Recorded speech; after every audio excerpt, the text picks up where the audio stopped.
What do we mean by public policy? Well, I think it's what the government does for and to society. It's a collective action through government for better or worse. Policy making, as you know, doesn't work exactly like we were taught in our high school civics textbooks. Here's just a short list of things government can do, and it's a fairly exhaustive. Just about everything government does, I think, falls into one of these categories. They can regulate behavior, extract taxes, including customs duties, distribute benefits, organize bureaucracies, or make war, or pursue any combination of the above, or refrain from any combination. And of course, not acting is a government policy. In fact, it's often the best policy. Why should we care about public policy? And I'll assume all of you here, by definition, have an interest in public policy. Well, first, it can't really be ignored. Most of us don't have the option of living in a cave or a cabin up in the woods, even though some people have tried. We all live in a society and a polity that affects us for better or worse. Secondly, if you don't take notice of public policy, it will take notice of you. You can be assured that that vacuum will be filled by other people who are interested in public policy. And there are a lot of people interested in public policy who do not share the commitment to freedom of people in this room. And then, of course, our ultimate goal is to make public policy less important, to defend civil society and expand the personal sphere as the primary arena of human activity and human progress, which it has been through the years. Of course, need to quote Ayn Rand here, and that's a good quote. I am interested in politics so that one day I will not have to be interested in politics. Well, let's start some of that analysis. Let's create a framework for thinking about public policy. And I found a very useful textbook here. One of our interns helped me find this when I was here 2 years ago. Michael Munger of Duke University, in his book, Analyzing Public Policy, Choices, Conflicts, and Practices, in 2000. And I think most people at Cato, or I know I did, looking back, we tend to follow this template, even though if we may not be aware of it. This is the operating software whirring in the background as Cato people do their policy studies. The goal of thinking about public policy is not merely to describe it, but to render a judgment, to come to a normative decision about it. As Munger said, the process of policy analysis is primarily the gathering of data and the measurement of various values achieved by differing alternatives. Sounds a little academic, but I think that's basically right. And Munger identified 5 steps to public policy analysis. First, articulating the problem, including likely causation of the problem. 2, selection of criteria for judging success. How do you judge if a policy is successful? What do we want to accomplish through a given public policy? 3, the comparison of alternative policies. 4, the consideration of political and organizational constraints. We live in the real world. What is possible to do here in America, here in this world that we're given in 2012? And finally, implementation and evaluation of the program. Well, let's look at each of those in turn. Problem formulation. Somehow there doesn't seem to be any mental blockage about that here at Cato. There are lots of problems out there. You just look around. And stating the problem is a big part of it. And here are just some issues that I've dealt with or that are very current, but an example. Reducing unemployment, promoting economic growth, offering health care for low-income households. And again, the answer can be doing nothing.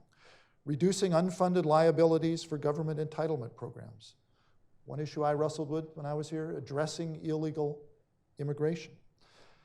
And one of the first things you have to do is construct a theoretical model of causation. What has caused this problem to come about? What's behind this problem? What's driving it? And frankly, if you can do that in an intellectually robust way, you're halfway to solving the problem. It's very, very important. I know two issues I wrote about a lot when I was here at Cato: illegal immigration and the trade deficit.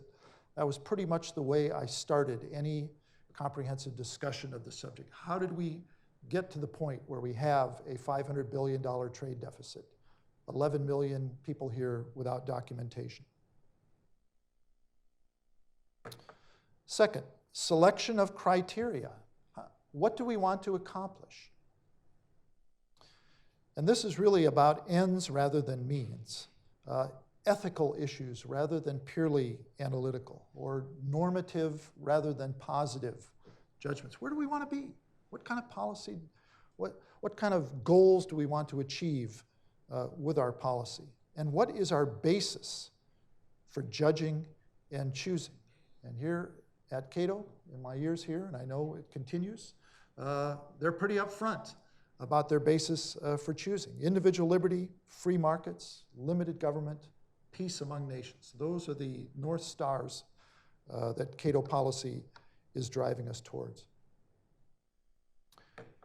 Comparison of alternatives. And this matrix is from Munger's book. I had a little more time. I might have filled it in with some examples, but basically down the left-hand column, you have the criterion that you want to judge. What are your values? What are you trying to achieve? And you might have individual liberty, economic prosperity, peace, justice, those sorts of things.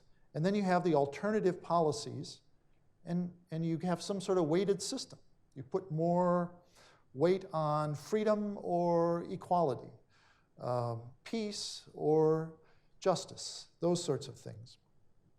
And then you analyze the policies, and you can tote it up, and on the back of the envelope fashion, that can help to guide you towards better policy. And then, of course, a test of good policy, and that falls into this. It's not a new category. This is expansion of comparing of alternatives. What is good policy? Talking to Tom Palmer, we decided there are three of them, three main ones, certainly that apply to a lot of our work here. One is a moral argument. Does it violate the rights of individuals? Does it arbitrarily favor one group over another at the expense of another? Does the policy use unnecessary force in an attempt to achieve some socially optimal outcome? These are moral questions. A policy may yield some good, but if it tramples other moral considerations, then you've got to pause. Is it constitutional? Hey, what a radical question. Does it adhere to the rules as laid forth by our nation's founders in our written documents, as amended? Is it consistent within the American system of limited government? And I think Cato just has an outstanding constitutional studies department here under the leadership of my friend Roger Pilon and Ilya and Tim and all the others contributing there, and that is the threshold question that they ask. Is it consistent with the US Constitution? And then impact on economic incentives. This is where our economically trained friends come in. Is it consistent with human nature? Does it assume that people are angels in some unrealistic way?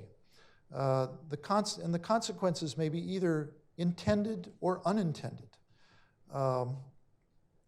We really have to test a policy on whether it produces the desired and or desirable effects. Will the policy actually work as intended? And this is where economics, I think, is at its most useful. Marginal analysis, the effect of incremental changes on human behavior, cost-benefit analysis, long-term thinking. Henry Hazlitt, I think this is a great quote from Economics in One Lesson, but it goes right to this point of the criteria with which you judge public policy. He said, "A bad economist sees only what immediately strikes the eye. The good economist also looks beyond. The bad economist sees only the direct consequences of a proposed course. The good economist looks also at the longer and indirect consequences." The bad economist sees only what the effect of a given policy has been or will be on a particular group. The good economist inquires as to what the effect of the policy will be on all groups. And then one of my intellectual heroes, Frederick Bastiat, great essay, What is Seen and What is Unseen. He said there is only one difference between a bad economist and a good one. The bad economist confines himself to the visible effect. The good economist takes into account both the effect that can be seen and the effects that can be foreseen.